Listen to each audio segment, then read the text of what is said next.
Hello, you dirty apes! So, there's a lot of fun stuff buried inside Starbound's files for one reason or another. Overpowered items, stuff that used to be in the game, NPC weapons, traps, and so on.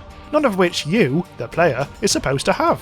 So, here's 10 powerful things that are unobtainable in the game, unless you spawn them in using admin commands. Ah, the Super Fishaxe. An instant mining tool intended only for the devs, the Fishacts family contains the normal Fishaxe, the Super Fishaxe, and this one, Fishaxedrops. The Fishaxedrops version is the only one where you get the drops, such as ore, from mining. The other versions just obliterate everything. These dev tools are so powerful, it's easy to instantly destroy your precious structures, so might want to stick to that copper pickaxe if you're a bit trigger happy.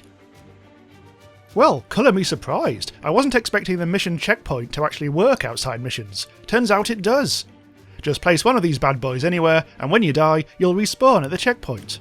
So next time you're exploring the planet's core or tossing yourself off a blimp, this could be an invaluable and powerful tool in your armoury, without resorting to mods. Bear in mind, it only works if you die on the same planet as your checkpoint. Let's look at a bunch of brutal things I like to call bottom of pit traps. So, here's the natural volcanic geyser, propeller, and saw blade traps. Oh, there's more, spikes and barbed wire and the like, but these are the ones I could be bothered to spawn, so deal. Also, yes, I brilliantly built this on a planet that gets hit by giant meteors. Nature's trap. Terra Forges are incredibly powerful crafting stations because they can create terraformers that can completely change a planet. To access a Terra Forge, you need to defeat a boss in the Ancient Vaults, accessible after you've completed the game's story. And once the Ancient Vault closes after 30 minutes, you won't be able to use that particular forge again. It's probably for the best that, without admin commands, they're incredibly hard to access. But they'd look cool in your base, no? The Bruiser Broadsword is a surprisingly powerful sword, wielded only by a side quest NPC. It hits for 30 damage with a rate of swing of just under a second, and a rising / secondary. Okay, it lacks glamour, especially compared with my super cool Violium broadsword. So this is for anyone who really wants to cosplay a brutal gladiator, especially if you wear the accompanying Bruiser's chestpiece armour. The Boulder Trap is only found in places where you can't mine anything, so you can't swipe them for your own cunning obstacle courses. But cheating them in means we can devise what I like to call between a rock and a hard place. They can be wired, and the damage they do is quite powerful if you're not armoured, so get your power soul out for the lads. Like the Terra Forge, the weapon upgrade Anvil only exists naturally at the end of the Ancient Vaults. They upgrade certain weapons into top tier versions of themselves. My character Spoiler Ape has been using the upgraded flamethrower in videos for a while now. If you cheat this one into your base, you'll probably get more use out of it than the Terra Forge. Powerful weaponry is a seductive mistress. Kiss kiss, bang bang. The Ancient Crystal Trap is a wireable frickin' laser beam.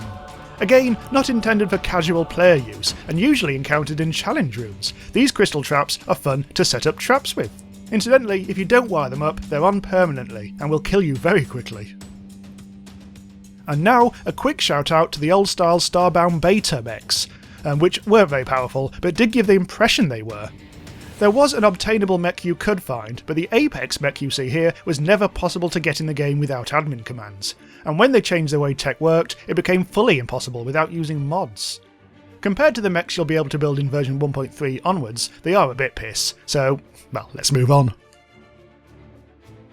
And finally, yes, it's Swamp IKEA! Frog Furnishings is one of many outpost buildings that the ordinary player isn't supposed to be able to build, but now you have the power to buy a heavily restricted stock based on what day it is.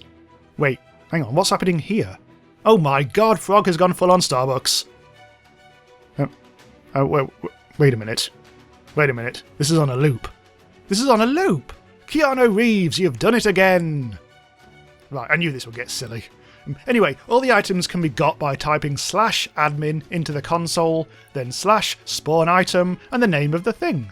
I'll put a list in the video description. If you enjoyed this video, please consider subscribing to Randomise User, and maybe help support the channel more by signing up to our Patreon, where you can get lovely bonus videos for not much money.